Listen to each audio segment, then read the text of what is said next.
Bonjour, bienvenue dans notre émission Le Rendez-vous. Nous sommes ici au Gabon, un pays magnifique. Et ces derniers jours, j'ai découvert un pasteur magnifique, mon ami Jean-Baptiste. Bonjour pasteur, comment allez-vous? Ça va très bien. C'est votre pays, le Gabon, c'est vrai? Un merveilleux pays, oui. Et j'ai demandé à mon ami ici, quand on fait la formation vidéo, s'il ne trouverait pas quelqu'un qui a une expérience un petit peu spéciale, la vie après la vie. J'ai ici un t-shirt, la vie après la vie, regarde là. Oui, je vois bien, effectivement. Et même, on a sorti un livre de Maman Domitille il y a 4 jours. La Congolaise, oui. Oui, bien sûr. Et on vient de sortir un DVD, La vie au-delà de la mort. Okay. Et quelque part avec les étudiants, on a discuté. Et il y a un ami qui a trouvé, il dit, ouais, je connais un pasteur qui avait un accident de voiture. Oui. C'est toi qui avais l'accident de voiture? En 1984, oui. Tu avais quel âge, 12 ans? 12 ans. Oh non, 17 ans, 18 ans. Et alors maintenant, dès que j'entends ça, mes antennes, elles sortent et je dis, Mamma mia, mon Dieu, il faut que je chope cette personne qui avait vécu cette histoire du au-delà. Et je ne veux pas dire par la grâce du Seigneur, mais à travers tous les contacts qu'ils ont ici, nous avons mis la main sur le pasteur Jean-Baptiste. Merci d'avoir mis la main sur moi. Il a une histoire complètement dingo. Ne switchez pas sur une autre antenne. Restez maintenant avec nous pendant un bon moment. Parce que le pasteur, il a reçu vraiment cette paix de raconter son histoire. C'est vrai? Tu as la paix? J'ai la paix. J'ai la paix et mon cœur est tranquille. Mais c'est vrai, il y a quelques années, quand tu es encore jeune, avec ton expérience, à l'époque, on ne parlait pas des histoires du Outula. Parce que tu avais peur qu'on me prend pour un fou et on me met dans un asile. Effectivement, ma famille et les amis me prenaient pour un fou. Oui, hein? Oui, bien sûr. À l'époque, c'était comme ça, hein? Oui, et puis après cet accident, après ma résurrection, mes parents disaient qu'il ne fallait jamais en parler parce que ça, c'est pas des choses qu'on parle. Mais ça se fait pas, hein? Faut pas dire ça aux gens. Ça reste caché, ça hein? Ça reste tellement caché, alors. Ben, Dieu m'a donné l'opportunité, n'est-ce pas, d'en parler. D'en parler aujourd'hui, je vais dans le monde entier pour porter, n'est-ce pas, témoignage à la lumière, à la vie. Et aujourd'hui, donc, je suis le messager du Seigneur. Je le fais pour que ceux qui sont encore vivants croient que Jésus est vraiment la vie, la solution. Alors, tu avais 18 ans, et comme j'ai bien compris, tu étais mécanicien, oui. Et le préfet, sous-préfet, il dit « Eh mon jeune, j'ai besoin d'un chauffeur, allez mon gars, prends la voiture, on y va ». C'est vrai, comment on raconte, parce que c'est ton histoire. C'était en 1984, donc je venais de terminer mes études de technicien. J'étais reparti chez moi au village à Pana, mon village s'appelle Pana, la ville s'appelle Pana. Il y avait donc un sous-préfet là-bas qui avait son chauffeur malade, gravement malade, et il n'avait pas donc de chauffeur pour l'amener à sa conférence à Koulamoutou. Koulamoutou, c'est la capitale provinciale de notre province. Et donc, il m'avait chopé comme ça dans la rue. J'ai déposé la voiture de ma tante, puis on s'est rencontrés dans la rue. « dis mais garçon, accompagne-moi à Koulamoutou parce que je n'ai pas de chauffeur et je ne peux pas faire une si grande distance ça seul. » J'ai dit « Ok, il n'y a pas de problème. » Je ne l'avais même pas dit ni à mon père, ni à ma mère. Et puis, on est parti, on a pris la voiture, on a fait près de 450 km. Et ça avec vos routes, hein, parce que pas goudronné, autoroute avec 4 pistes. Non. C'est la terre, la boue. La piste. La piste, voilà, les pistes d'éléphants, comme on pouvait dire à cette époque. Ouais. Et donc, nous avons dépassé la ville de Lastourville vers 3h30 du matin, du soir. Et vers 4h30 du soir, il y a eu une grande tornade. Et nous étions pratiquement à près de 11 km avant d'arriver à la ville. À 4h30 du soir, donc il y a une grande pluie, la visibilité n'étant pas bonne. Vous savez, on a peur de la mort, c'est quand on voit l'autre mourir. Mais quand c'est ton tour, tu n'as pas le temps d'avoir peur. Ça va trop vite, hein? Oui, très très vite. Tu n'as pas le temps d'avoir peur. Alors c'est comme ça que j'ai dit au sous-préfet, non monsieur, je ne peux pas descendre parce que la visibilité est très mauvaise. Mais t'as lu, la route, elle est descendue. Voilà, il y avait une descente, grande descente. En bas, il y avait un fleuve, il y a un fleuve parce qu'il existe encore. Le pont en fer existe encore, toujours. Alors donc, il fallait traverser ce pont en fer pour, n'est-ce pas, aller de l'autre côté. Mais pour arriver jusqu'au pont, c'est un problème parce que la route, la était boue, mauvaise. Donc il m'a forcé à descendre. Alors, allez, on est pressé, ma conférence. Sa conférence devait démarrer à 18h. Alors c'est comme ça que donc je prends la voiture, je roule, j'ai perdu le contrôle de la voiture. J'ai perdu le contrôle de la voiture, vraiment. C'est comme si je freine, c'est comme si j'accélérais. je braque à gauche, c'est comme si je braquais à droite. Alors donc, malgré tout, j'étais cramponné, j'étais vraiment à quelques mètres du pont. Je voulais engager la voiture sur le pont, mais devant le pont, il y avait un grand trou. La voiture est tombée dans ce grand trou-là, il a pris peur. Il a ouvert la porte, n'est-ce pas, du côté chauffeur. Le sous-préfet a ouvert la porte du côté chauffeur et il a sauté. Et quand il a sauté, la voiture est venue tomber sur lui. Il est mort sur place. Oh, oui. La voiture est... Ah ouais. Oui, et donc la tête complètement écrasée. Et la voiture a continué avec moi 40 mètres plus bas. Et j'ai entendu l'impact, n'est-ce pas, de le pare-brise contre l'eau. Boum! Et l'eau est tombée dans la rivière. Non, la voiture est tombée dans la rivière. Donc, plus bas et sur un rocher plus bas encore, la voiture elle s'est fracturée dessous. Et puis, il s'est fait un grand silence. Un grand silence, un moment, je ne savais pas plus ce qui s'est passé. Et puis, au fur et à mesure que, vous savez, comme il avait plu, la rivière était boueuse et tout, il fallait laisser passer d'abord la boue là et tout. Un moment, je vois que je suis vivant. Je me pose des questions, mais comment c'est possible? Comment c'est possible que je peux être vivant? Tu vois l'eau troublée. Je vois l'eau passe, et puis je vois mon corps blotti comme ça sur le volant, et puis il y a le sang partout qui coule de tous les côtés, le sang. Je me dis, mais c'est pas possible, mais quelle est cette situation? Alors, à un moment, je suis un peu troublé, et puis je dis, mais je ne peux pas résister sous l'eau. Mais comment c'est possible que je vive sous l'eau? Alors, donc c'est comme ça que la pensée seulement de dire que je vais sortir de là. Je sors de là, je ne peux pas me l'expliquer. Mais tu as vu le corps, tu as vu ce pauvre Mon type, corps, tu as vu ce pauvre type dans la voiture coincée. Mon corps qui parle là, Ouais. mon corps. En fait, le moi qui parle là avait laissé ce corps. Ouais. Voilà, donc, et mon corps était là. Et puis je disais qu'il fallait que je sorte de là parce que c'était une situation vraiment tellement difficile. Et quand je sors, on a fait cet accident à côté d'un village. Et les gens ont entendu le bruit de l'accident. Les habitants du village venaient en courant pour assister. Ils ont vu, n'est-ce pas, le corps du sous-préfet étendu, n'est-ce pas, à côté du pont. Et là, quand les gens étaient en train de crier, oh mais cette route-là, ce pont-là a déjà tué beaucoup de gens. Je le dis d'abord, ce pont-là avait déjà, à cet endroit-là, il y avait déjà plus de 3 ou 4 morts. Accident mortel. Donc, pour moi, ça devait faire le 5e. Alors ils ont crié, mais pourquoi l'État n'arrange pas cette route? Pourquoi l'État n'arrange pas? Et les gens ils venaient donc sur le mort qui était visible là. Et moi je pensais que j'étais vivant. Parce que tu observais la scène. Oui, j'observais la scène. Tu as vu des gens qui couraient du Comme village. comme je te vois. Et tu observes. J'observe la scène. J'observe. J'avais la même tenue que j'avais dans la voiture. Dans la voiture. Et puis je pensais que j'étais vivant. Donc j'étais là et ils venaient en courant. Un moment, il y a eu une dame qui est venue, n'est-ce pas? Elle t'a poussé? Elle m'a pas poussé, en fait. Elle m'a traversé. C'est quand elle m'a traversé que je suis... Oh, mais c'est pas possible! Mon Dieu, c'est pas possible! Oui, et puis je l'ai poursuivi. Je suis allé à son oreille. Et madame? Oui. Madame, je suis vivant. Je parlais dans ma langue maternelle. Dans ma langue maternelle. Dis en ta langue. Qu'est-ce que tu as dit en dialecte? Mais moi, il m'a dit. Ouais, est-ce que ouais, yo, mais est-ce que tu m'entends? Est-ce que ouais, yo, mais elle part avec les autres. Et puis je vais devant elle. Est-ce que ouais, mais tu me vois. Elle continue à parler avec. Traverse. Oh mon Dieu, c'est pas possible. J'essaye d'attraper comme ça là, la main traverse. Alors en ce moment, la peur et la crainte commencent à se saisir de moi. Panique générale. J'étais complètement, déboussolé, perdu. Et pourtant, je vois les gens, mais ils ne m'entendent pas, ils ne me voient pas. Pourtant, comme ça, comme je te vois là, il n'y a pas de différence de l'autre côté. Il n'y a pas de différence. Tu vois les gens qui t'entourent, tu vois ceux qui sont là. Et puis, j'étais là, debout, en train de regarder la scène. Comment les femmes du village venaient soulever le mort, ainsi de suite, et tout.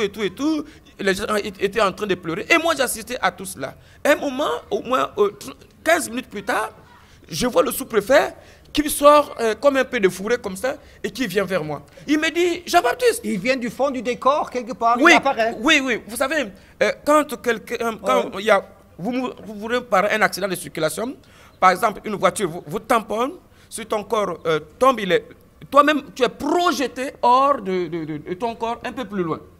Donc, c'est comme ça qu'il est revenu donc, vers mon corps.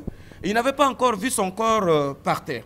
C'est quand il m'a dit, Jean-Baptiste, mais qu'est-ce qui s'est passé? J'ai dit, nous sommes morts, mais regarde ton corps. Il a commencé à crier, mon Dieu, Seigneur, fais retourner le temps, remets le temps en arrière, oh mon Dieu, ma pauvre femme et les enfants. Je ne lui ai même pas montré là, j'ai caché de l'argent. Ah, mes petits frères vont faire du tort à ma femme, Seigneur, fais quelque chose, fais quelque chose. C'est quand il était en train de pleurer, de supplier Dieu, n'est-ce pas, de faire reculer le temps. Mais vous savez, c'est maintenant là qu'on est vivant, quand on fait la paix avec Dieu. Trop tard. Trop tard, c'est pas là-bas. Et donc, qu'est-ce qui se passe? Pendant qu'il était en train de venir vers moi, il y a eu un tremblement de terre. La terre a vibré. La terre a vibré. Tous les deux, on était vraiment face à peu près à 10 mètres de distance, lui d'un côté, moi de l'autre. Et puis la terre s'ouvre. Je vois une fumée qui sort d'abord et je vois des êtres, des colosses. Des monstres. Des démons, des monstres. En fait, c'est le terme. Des monstres qui sortent et qui l'attrapent violemment et qui descendent avec lui. Je l'ai entendu crier. Ah! C'est comme s'il s'agrippait à la terre. Et ces monstres étaient affreux. Oui, affreux à voir. Si vous le rencontrez dans la rue, vous allez aller dormir à l'église parce que ce n'est pas des choses... Non, affreux, hein. Affreux à voir. Vraiment tellement affreux. Et puis après, la terre s'est refermée. Et j'étais là, donc j'ai couru vers le pont, m'a grippé parce que moi je pensais que mon tour aussi arrivait. Peut-être c'est moi le suivant. Oui, hein. voilà, certainement qu'ils vont revenir me chercher. Et je m'ai grippé donc au pont. Ce soir-là, j'étais là jusqu'à vers 6 h du soir quand les secours sont arrivés. L'accident était à 16 h. Oui, à 16h30. Et vers 18 h. Vers 18 h. Le sous-préfet est déjà disparu dans les profondeurs. Tu t'es accroupi vers le pont. Vers le pont, voilà. Donc, les secours sont donc venus de la capitale provinciale. Les gens des TP, le gouverneur, les préfets de police sont arrivés pour ramasser donc le corps, n'est-ce pas, de ceux de fin-là. Ils l'ont mis dans l'ambulance et puis ils l'ont amené. Et puis moi, je suis resté là donc à côté donc, du pont, en train d'attendre mon corps. Je suis resté là jusqu'à 2 h du matin. À 2 h du matin, j'ai entendu le bruit. Mais comment tu savais c'était 2 h du matin? Mais parce que le temps, en fait, je calcule le temps avec le temps de l'autre côté. Tout ce qui se passait. Oui, oui, bien sûr. Le village, oui, puisque je aller au lit dormir. Dormir, je n'avais pas bougé. Tu as vu tout ce qui se passait. Tout ce qui se passait. Tu avais une relation vers le temps. Oui, exact, c'est ça le mot même. J'avais la relation avec le temps. Je pouvais percevoir, réfléchir et penser à certaines choses. Incroyable. Alors donc, vers 2 h du matin, ils sont arrivés, les TP sont arrivés avec un camion grue, et puis avec des lampes torches, des projecteurs et tout. Il y avait le docteur Diané, c'était un médecin guinéen, qui avait fui, n'est-ce pas, la dictature du président Sékou Touré en Guinée et qui s'était réfugié ici au Gabon. Alors donc c'était lui qui était... Et la nuit, ils ont avec un camion cru sorti ils ont sorti la voiture de la rivière, ils l'ont déposé sur la route. Sur les rivières. Oui, à la route. Et puis ils ont pris, n'est-ce pas, des scies à métaux et puis le chalumeau pour découper, n'est-ce pas, la devanture de la voiture pour sortir mon corps. Mon corps était bien bloqué comme ça. Et puis un des soldats qui était là a pris son pied, puisque mon corps était comme ça. Il fallait qu'on m'étende sur la route. Il a mis son pied ici et l'autre ici. Et ça, il a fait pac, pac. Il a dit, oh, pauvre jeune homme. Et puis le médecin est venu me palper pour voir de quelle manière j'étais mort. Comment tu es décidé? Comment j'ai décidé? Puisque mon ventre n'était pas ballonné d'eau. Mon ventre n'avait pas gonflé. Donc tu n'es pas noyé? Tu n'étais pas noyé? Je n'étais pas noyé. Alors il a dit, mais comment est-ce qu'il est mort? C'est pendant qu'il était en train de regarder, il a vu qu'il y avait un tournevis qui m'avait... Vous voyez cette cicatrice? Ouais. Voilà. Le tournevis m'avait traversé ici et le tournevis s'était cassé. Il a dit, ah, j'ai trouvé, venez voir. Les gens sont venus voir. Ils ont dit, oh, mais comment ça? Il a dit que certainement quand la voiture était en train de faire les tonneaux, le tournevis... Il a ramassé un tournevis dans le cou. Et le médecin donc, a pris la pince du mécanicien, et il a attrapé le tournevis et puis il a tiré. Il dit vraiment près de 15 cm comme ça. Il a regardé comme ça, il a dit oh pauvre garçon, et puis il a jeté. De la nature. Voilà. Alors, donc on m'a mis dans une voiture, je me souviendrai toujours de là, parce que c'est une affaire vivante. C'était une Isuzu bâchée de la prison centrale de Koulamoutou. Je me souviendrai toujours. Ils ont pris mon corps et puis ils ont mis, n'est-ce pas, derrière. sans autre aménagement. Et puis, allez, on part avec. Ils sont partis avec mon corps. Vous allez me poser la question, mais comment est-ce que j'étais assis ou quoi? Non, non, je pouvais glisser dans l'espace. Je pouvais passer à travers le mur. À ma pensée, je pouvais... Tu as un corps d'esprit. Tu avais un corps d'esprit. Oui. Et le corps-esprit, il a suivi tout le long de la voiture. Oui. Je suivais tout le long de la voiture jusqu'à ce qu'on arrive, n'est-ce pas, à l'hôpital de Koulamoutou. Bien sûr, ton corps, il était là. Oui, mon corps était là. Alors donc là-bas, on a fait descendre le corps et il y avait du monde là qui regardait. Ah mais donc du beau monde. Du beau monde. Donc pas n'importe qui, hein, tous les médecins spécialisés. Oui. La police, la gendarmerie, tout le monde était là pour le constat. Et puis on m'a mis dans une salle où on mettait les indigents, c'est-à-dire quand les prisonniers mouraient ou bien quelqu'un comme ça, on le met dans cette salle-là. À l'époque aussi, il n'y avait pas de morgue. Hein? Pas de frigo, hein? Pas de frigo. On t'a pas mis dans le frigo? Non. On devait... Par chance. Oui, par chance. C'est Dieu. C'est Dieu qui faisait tout ça. Alors, on m'a mis sur un brancard et puis il est venu, le docteur Diané a écrit des mots sur déjà, le ticket. Voilà, il a mis sur ton pied, sur avec mon pouce, oui, un ficelle affiché en plastique. Et puis ils m'ont mis, n'est-ce pas, un drap vert. Ils n'ont même pas pris la peine d'enlever mes habits qui étaient mouillés et tout, et puisque j'étais bien mort alors. Ça sert à quoi? Voilà. Et puis il a regardé sa montre, il a dit, oh, il faut déjà 4h30 du matin, demain j'ai des interventions à faire, il faut que je rentre. Quand il est sorti de cette salle-là, moi aussi je les ai suivis. Et je suis resté là donc devant la cour de l'hôpital jusqu'au moins à 5h30 du matin. Mais tu savais que ton corps, il était à l'intérieur. Oui, mais j'étais là. Tu savais, lui, il était là et moi, Oui, parce que... Tu as fait la navette? Oui, non, je faisais la navette puisque je n'avais plus rien à faire là-bas. Bon, c'était assez triste. Hein? Ouais, mais tellement triste parce que dans mon corps, tu n'as pas paniqué pour dire comment je... Oui, bien sûr, vous savez, vous êtes pratiquement dans la confusion. Je n'avais pas dit au revoir à mon père, à ma mère. Les gens ont vu ça. Après, la famille donc au village là-bas était paniquée. Et toute la nuit, ils étaient en train de descendre donc, sur Koulamoutou pour récupérer mon corps. Papa avait déjà fait la maison mortuaire donc, au village et tout et tout. Et puis, bon, on attendait donc l'arrivée de mon corps. Et donc, à 6h du matin, 5h30 du matin comme ça, parce que là-bas, c'est vers l'est. Hein? Chez nous, c'est vers l'est. Alors, donc, disons que le soleil se lève un peu vite. Alors, quand il y a eu une petite clarté, c'est comme ça que j'étais sur la pelouse devant l'hôpital. Oui, devant l'hôpital. Et je vois une grande lumière qui descend du ciel. Une grande lumière vivante. Tellement vivante que vraiment, c'était comme une lumière enchantée. Mais vivante. Et là, j'ai vu, autour de moi, j'ai entendu, n'est-ce pas, les sons des insectes qui parlent, qui chantent. Et puis, même le gazon. La pelouse. Tout. J'entends sur... Tout venait vivant. Oui, tout devenait vivant. Donc, j'entends sous mes pieds, oh, quitte sur nous. Quitte sur nous. J'ai dit, mais qui me dit quitte sur nous? Il dit, mais c'est nous la pelouse, quitte sur nous, parce que nous aussi nous voulons louer le Seigneur. J'ai dit, c'est incroyable. Mais comment l'herbe aussi peut louer le Seigneur? Et la lumière est descendue. Et la lumière est descendue. Et en ce moment-là, je me suis senti soulevé. Je suis monté. J'ai commencé à voir la ville rester en bas. Et au fur et à mesure que je montais, donc mon corps était en train de se transformer. Translucide, transparent. J'étais en train de me dire, oh, mais donc je peux aussi avoir un corps comme ça. Et quand je regarde bien à ma droite comme ça, je vois quelqu'un à mes côtés. Je dis, oh, mais tu es là depuis quand? C'était un ange gardien, je sais. Oui, mon ange. Oui, hein? Mon ange. Je suis même très... Je sais qu'il est même là à côté de nous, là, il entend parce que...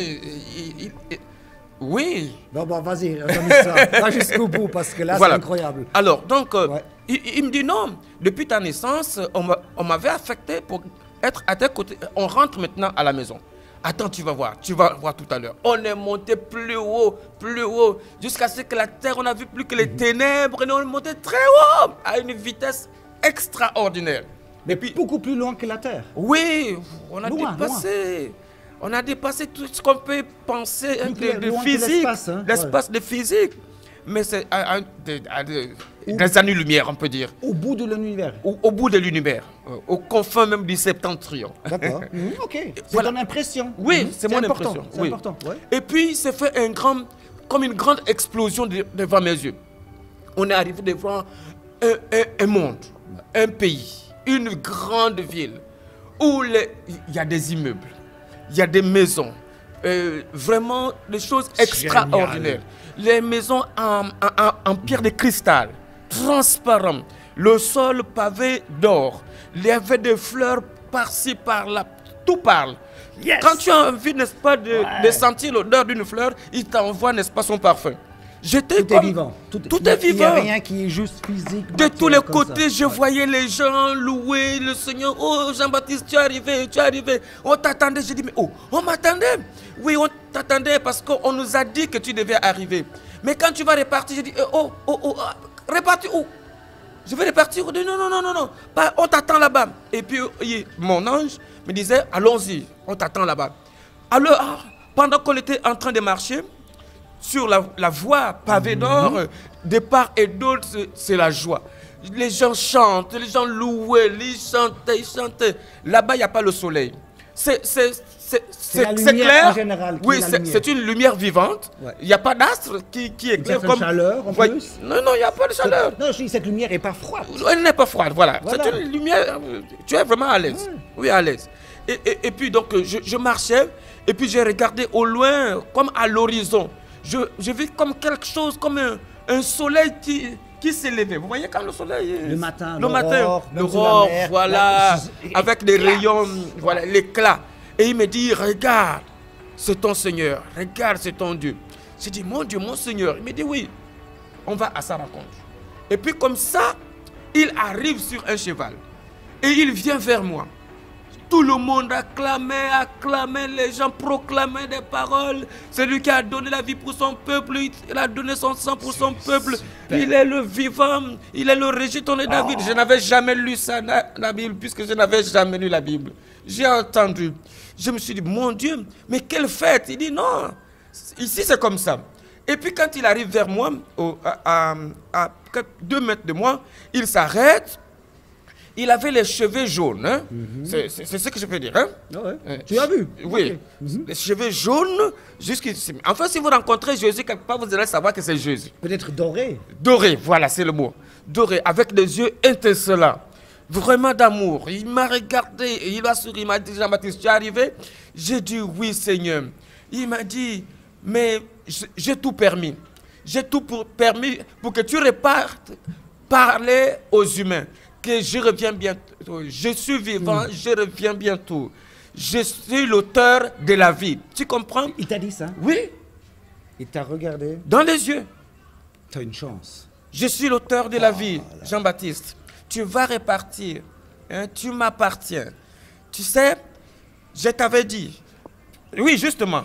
Quand j'étais petit, à l'âge de 8 ans. Parce que tu m'as dit, j'étais non-croyant. J'ai rien Oui. fait avec la foi. Oui. Je ne comprends pas. Oui, bien sûr. Pourquoi tu pas allé en enfer comme l'autre? Non, mais parce que quand j'avais 8 ans, en 1968, 69, quelque chose comme ça, mon père était boulanger. Et puis, nous étions dans une salle, notre village n'avait pas de courant et tout. Et moi, j'étais dans une chambre. Il était boulanger, il fabriquait le pain, il fallait sortir pour aller au four. Et mes frères, souvent, quand ils sortaient, ils me bloquaient la porte pour que je n'aille pas aussi prendre le pain. Alors, un jour, j'ai eu une grande lumière dans ma chambre, et puis quelqu'un est venu. Il a dit, c'est moi Jésus. Quand tu avais 8 ans? 8 ans. Il m'a dit, je suis venu te dire que quand tu auras 35 ans, tu vas parler de moi. Mais fais attention, les gens ne te croiront pas. Mais je serai avec toi. Il m'a parlé de beaucoup de choses. Et puis j'ai dit, ok, d'accord. Alors il m'a dit, maintenant, va maintenant dire cela, n'est-ce pas, au four là-bas à tes frères. J'ai dit, mais ils m'ont bloqué la porte. Il m'a dit, c'est pas un problème. La porte s'est ouverte seule. La porte du salon s'est ouverte seule. Je suis allé au four. Les autres m'ont dit, qui t'a ouvert la porte? J'ai dit, à mon père, j'ai vu Dieu. Il m'a dit, mon père a dit, quoi? Tu as vu Dieu? Ah ouais, c'est bien pour toi, hein? Il m'a dit, tu as vu Dieu? Est-ce que tu as entendu dans notre famille si quelqu'un a vu Dieu? Il était comment? Il était blanc ou noir? J'ai dit, papa, j'ai vu Dieu. Il est apparu dans ma chambre. Il a dit à mes deux grands frères, il raconte des bêtises. Ils m'ont mis par terre. Il a pris le bois, le fouet. Ils m'ont tapé. J'ai une grande cicatrice ici, à la hanche. J'ai une grande cicatrice ici. Et avec toi, avec cette expérience, la foi, le chapitre était fermé pour toi? Oui, parce que vous comprenez que personne ne me croyait et j'étais devenu comme un menteur. Tout le monde ne me croyait plus. Tout le monde me disait que... Donc pour toi, cette page, la foi, tu as dit, bon, ok, c'est rien pour moi. Voilà. Laisse tomber, c'est pour maman. Voilà. Pour maman et c'est bon. C'est cela. Alors c'est comme ça que donc je suis là-bas donc au ciel et puis il me dit, je lui dis, mais Seigneur, mais nous étions deux dans la voiture. Ouais. Mais pourquoi l'autre est descendu? Il m'a dit, lui-même, il a choisi son chemin. Ça fait 4 fois que je suis allé dans son rêve parce que je voyais ce temps-là venir. Oui. Alors c'était pour l'avertir, mais il m'a rejeté. Il a choisi lui-même là où il devait partir. Et il m'a dit, c'est pourquoi tu dois aller avertir les autres. Oui. Dans ton pays, ta famille. J'ai dit, Seigneur, mais je ne peux pas. Regarde là-bas, on ne m'a même pas lavé le corps. Il m'a dit, non, je suis l'auteur de la vie. Tu vas parler, tu reviendras à la vie. Je suis bien ici, j'ai pas envie de retourner. Je veux rester. Non, je vais rester, Seigneur. Je ne veux pas rester. Regardez, ouais. Seigneur, là-bas, le corps est mort. Il dit, non, on va repartir. Et puis, on est redescendu. On est redescendu, il y avait 4 anges avec nous. On est 4 fois. 4 tu es monté avec ton ange gardien. Voilà, il y a 4. Voilà, cette fois il y a 4. Plus le Seigneur. On est descendu. Quand on est arrivé, pratiquement déjà le soleil illuminait déjà la ville, hein, vers 7 h du matin. Le toit de l'hôpital s'est ouvert, comme ce toit-là, c'est ouvert. Et puis là où mon corps était, on est descendu. Vous êtes rentré. On est rentré là. Et puis mon corps donc, qui était étendu sur le brancard. Et puis il m'a dit, tu dois repartir. J'ai dit, Seigneur, pardon, je ne veux pas, c'est très difficile. Je suis déjà habitué ici, je ne veux plus repartir. Il m'a dit, non. Il faut que dans le monde invisible. Il faut que le monde entende cette parole. Tu vas aller à travers le monde parler de moi. On entendra ce témoignage partout. Va avertir les autres. Je suis vivant. Tu ne me vois pas que je suis vivant? J'ai dit, oui, Seigneur. Et puis je serai constamment avec toi. Je serai avec toi. Je t'accompagnerai lorsque tu parleras de moi. Ah, moi, en tant qu'humain... Ça change, hein? Oui. Tu es toujours à côté de moi, mais oui, alors on est voilà. Moi, je voyais ça comme ça. Donc, il sera toujours à côté de moi. Ah, ok, d'accord. Donc, on va se promener toute la vie ensemble. Voilà. Et c'est comme ça qu'il donne l'ordre, n'est-ce pas, aux 2 anges blancs. Il leur dit, découvrez-le. Attends, 2 anges blancs. Vous êtes 4 anges, 2 anges noirs comme moi. Et 2 blancs. 2 blancs, blancs comme toi. Et chacun son rôle. Chacun a son rôle. Chacun a son rôle. Et qu'est-ce qu'ils ont fait? Alors, les 2 anges blancs sont avancés vers mon corps. Ils ont découvert donc le drap jusqu'ici, le drap vert en question. Et vous voyez, c'est mort depuis près de 10 ou 13 heures de temps, sous l'eau de 16h30 à 2h du matin. Et là, il fait déjà 7h du matin. Alors, et puis, il me dit, tu dois repartir dans ce corps. J'ai dit, Seigneur, mais choisis quelqu'un d'autre. Il dit, non, Dieu t'a choisi depuis longtemps pour ça. Tu dois repartir. J'ai dit, Seigneur, mais je ne peux pas. Il dit, il faut que les gens t'entendent. J'ai dit, ils ne me croiront pas. Il me dit, ils vont te croire. Je serai avec toi.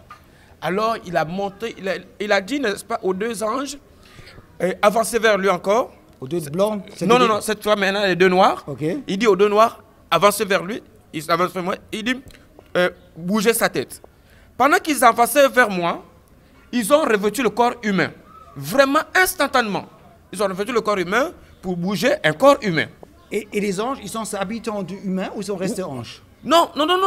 Humain sans non. Bon, généralement, quand on voit les anges avec des ailes, ça dépend de quelle apparition, hein, de quelle mission. Hein. Mais là, ils étaient vraiment comme nous. Okay. Comme des mortels. Très simple. Alors, donc, ils sont venus, ils ont bougé ma tête là. Et puis, il m'a dit, maintenant, tu dois rentrer. Jean-Baptiste, rentre, va raconter, je serai avec toi. Rentre dans l'enveloppe. Rentre dans le corps, rentre dans ton corps. Et puis il pointe le doigt sur mon corps comme ça, il dit, je suis la résurrection et la vie. Je tremble, je résiste, le corps, enfin, là où je suis à côté de lui, mon corps tremble. Et puis il me regarde avec amour. Il me dit, non Jean-Baptiste, tu dois rentrer là-dedans. Tu es mon témoin, va raconter ça aux gens. Tes parents seront contents, tout le monde va être content de toi. J'ai dit, non Seigneur, je ne veux pas rentrer. Il rentre là-dedans. Et puis il a pris autorité, avec une voix grave. il a dit, je suis la résurrection et la vie. Et c'est comme ça que j'ai vu ma bouche s'ouvrir, ma bouche s'est ouverte au son de la voix de Jésus. Et commençant par les pieds, je suis rentré dans mon corps qui vous parle là, et puis j'ai entendu boum. Et puis j'ai senti les crampes, le froid. Ils ont rattaché ton âme à ton corps. À mon corps. Tac dedans, fermé de nouveau, Fermé, un petit voilà. crochet, et puis vous êtes de C'est nouveau comme si vous portez, n'est-ce pas, un vêtement. Ouais. Un vêtement, un manteau, voilà, c'est ça le mot. Comme si vous portez un manteau. Ils ont le crochet de nouveau. Voilà, et puis voilà. Et puis comme ça, donc j'étais là, je sentais le froid, les crampes dans tout le corps. Et bon, à l'endroit où on m'avait mis le corps, les persiennes étaient en verre. L'infirmière était en train de passer. Et quand elle passait, elle a jeté un coup d'œil aux morts pour regarder aux morts de la veille. Et elle voit que mon genou droit là est en train de bouger. Elle a poussé un cri. En Afrique, quand on voit un mort revenir à la vie, c'est vraiment... Partout, hein, c'est humain. Hein. Au Japon ou aux States, c'est humain. C'est vraiment un drame. Ah ouais. Elle a poussé un cri et puis elle s'est évanouie. Donc comme elle avait un glucosé en verre, donc le glucosé s'est cassé et ça a attiré l'attention des autres infirmières qui ont couru pour dire, ils l'ont ranimé. Puis mais qu'est-ce qui s'est passé? Regardez, regardez, j'ai vu le pied d'un des morts bouger. Ça c'est maintenant le témoignage que les gens m'ont fait. Ouais. Vous voyez? C'est maintenant le témoignage. Parce que tu étais plus dans ton corps voilà, spirituel, voilà, tu étais déjà inclus, et tu ne pouvais plus observer ton corps. Exact. Donc je ne pouvais plus voir à la fois à l'intérieur et à l'extérieur. C'était fini. Voilà. Donc c'est comme ça que ils sont venus et puis ils ont poussé la porte, ils ont vu que réellement mon genou était en train de bouger. Ils ont poussé les cris, ils ont appelé le médecin a dit non, c'est faux. je connais ma matière. Je connais ma matière. Je connais mon métier. J'ai fait 8 ans d'études de médecine en Roumanie. Ouais. J'ai fait près de 15 ans d'exercice de mon métier. C'est moi-même qui suis allé au fleuve, le sortir de l'eau. C'était comment son nom? Le docteur Diané. Docteur Diané était ici comme réfugié. Voilà, donc il a dit ça, et puis il a dit c'est pas possible, ne me dérangez pas, j'ai encore sommeil. Ils m'ont dit non, ils l'ont dit non, pas, docteur viens, le petit est revenu à la vie. Le petit, oui, 18 ans, 17-18 ans. Voilà, il est revenu à la vie, c'est comme ça. Oui, donc c'est comme ça qu'il est arrivé en pyjama. Il dit bon, quand même je vais venir voir, c'est quand même une histoire. Et quand il est arrivé, il a vu comme on l'avait dit, il a dit ah ben ça alors, ah ça il n'y a que Dieu qui peut faire ça. Il a dit, il n'y a que Dieu qui peut faire ça. Ça, c'est un miracle. Magnifique. C'est comme ça qu'il m'a pris. Donc, ils m'ont pris, ils m'ont amené donc, au bloc pour, vous voyez, sortir, réparer, fermer la respiration et tout. Fermer là, mettre des agrafes partout ici, et tout. Et c'est à ce moment-là que mes parents, n'est-ce pas, étaient arrivés, n'est-ce pas, du village pour chercher ton corps. Ouais. Voilà. Quand ils arrivent, ils apprennent la bonne nouvelle. Et c'est que les infirmières m'expliquent, c'est quoi? C'est que quand ils disent qu'il y a un des morts qui est revenu à la vie, donc les deux familles courent vers les portes. Rappelle-nous le village où se trouve l'hôpital, comme ça on peut resituer. À Koulamoutou, voilà. Okay. Donc dans le Gololo. Ah ouais. C'est la capitale provinciale de province. Donc voilà. C'est pas dans un village ton non, c'était pas en cachette. Hein? C'est officiel. La ville est là, l'hôpital est là, mes parents sont vivants. Tenez, je t'invite même demain à notre église pour que dimanche, comme ça tu verras mes soeurs, mes frères et tout le monde qui a donné leur vie au Seigneur à cause de ce témoignage. Voilà, donc c'est comme ça que donc quand le médecin vient, il dit oh non, ça c'est un miracle de Dieu. Ça c'est incroyable, mon Dieu.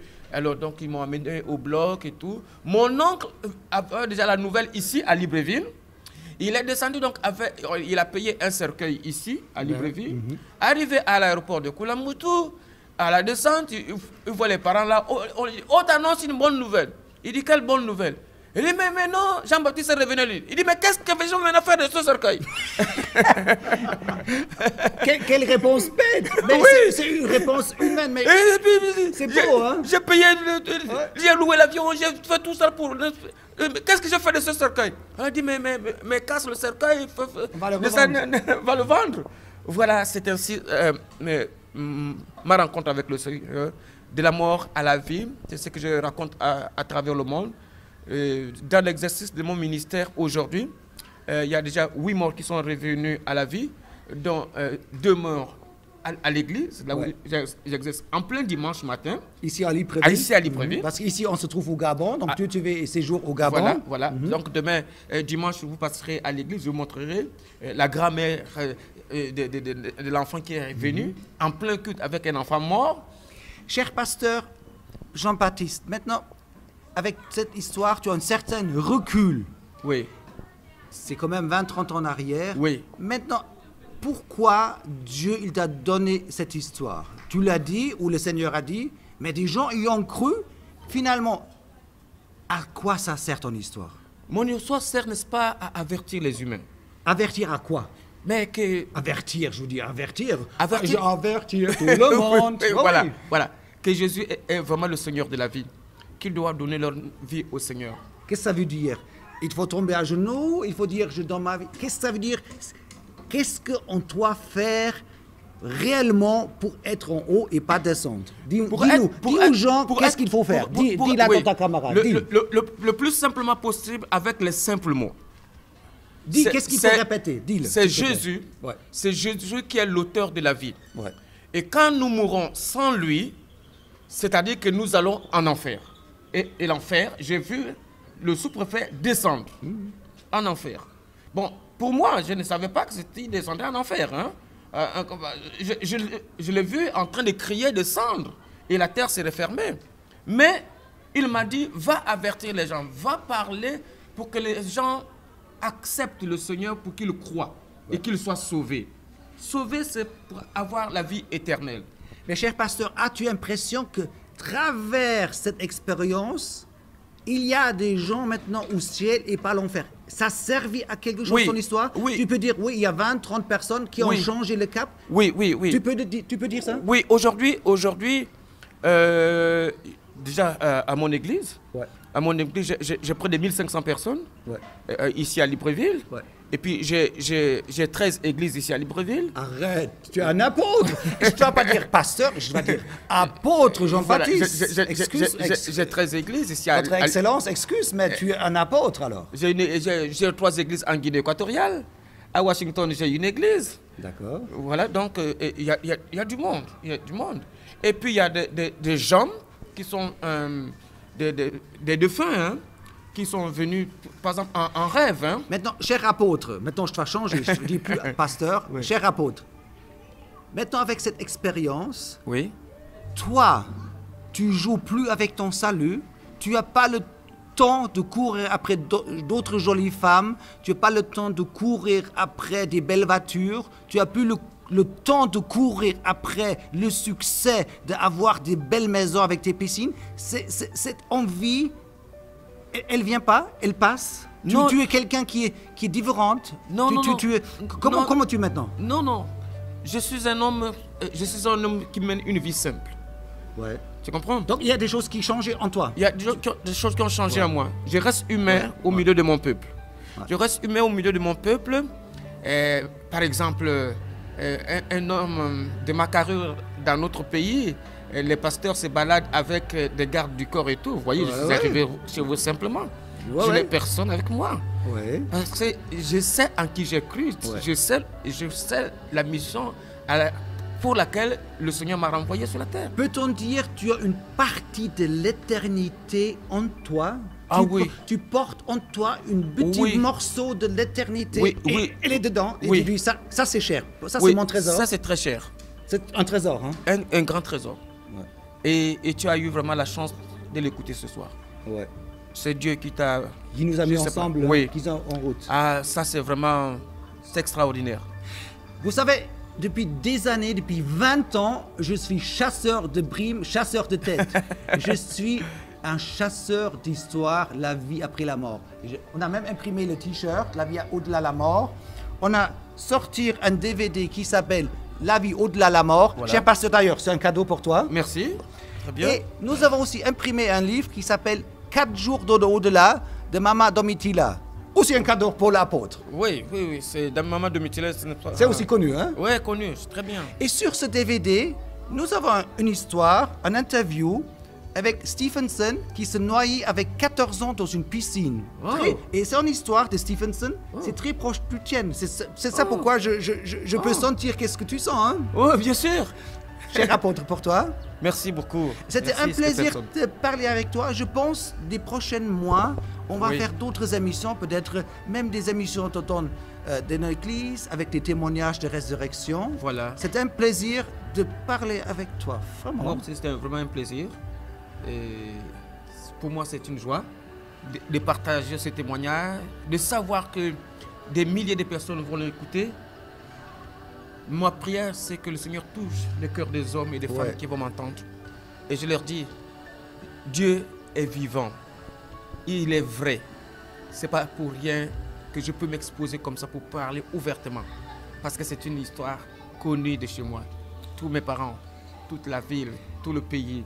Avons-nous cette possibilité ou cette liberté de jouer avec notre vie, avec notre éternité? Non. Il y a trop de gens qui jouent avec leur éternité. L'éternité... Peut-on dire ça? Non. Il y a trop de gens qui jouent quand même. Oui, hein? c'est vrai, il y a trop de gens qui jouent avec l'éternité quand on a de l'argent, quand on a le succès, on pense que... Et on ne sait pas quand on disparaît. Toi, oui, tu as 17-18 ans, d'autres disparaissent plus tard. Oui. On ne sait pas le moment. Hein? Oui. Et puis ça vient comme tout d'un coup.